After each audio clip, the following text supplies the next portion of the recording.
নতুন করে খরচ বাড়ছে মোবাইলে কথা বলা ও মোবাইল ইন্টারনেট ব্যবহারে। জাতীয় রাজস্ব বোর্ড মোবাইলে কথা বলা ও ইন্টারনেট খরচ বাড়ানোর পরিকল্পনা করছে। এগুলোর উপর আরও ৩% সম্পূরক শুল্ক বাড়তে পারে।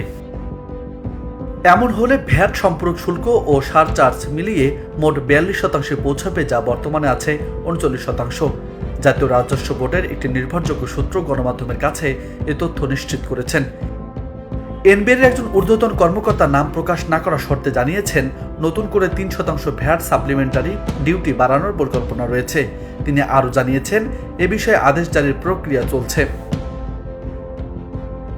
মোবাইল অপারেটরদের সঙ্গে কথা বলে জানা গেছে, বর্তমানে প্রতি ১০০ টাকা রিচার্জে বা ইন্টারনেট খরচের বিপরীতে গ্রাহকের কর হিসেবে ৩৯ টাকা দিতে হয়, অর্থাৎ গ্রাহক ব্যবহার করতে পারেন ৬১ টাকা।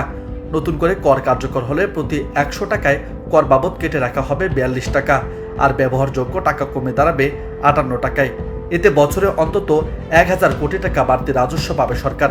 এছাড়া মোবাইল ইন্টারনেট সেবা ব্যতীত আরও ৪৩টি ক্যাটাগরিতে পণ্য ও সেবায় ভ্যাট ও সাপ্লিমেন্টারি ডিউটি বাড়াতে পারে। এদিকে শুল্ক বাড়ানোর উদ্যোগ এমন সময় নেওয়া হচ্ছে যখন দেশে মোবাইল ইন্টারনেট ব্যবহারকারী কমেছে। বিআরটিসির সর্বশেষ তথ্য মতে গেল অক্টোবর মাসের তুলনায় নভেম্বরে মোবাইল ইন্টারনেট ব্যবহারকারী কমেছে প্রায় ৪০ লাখ।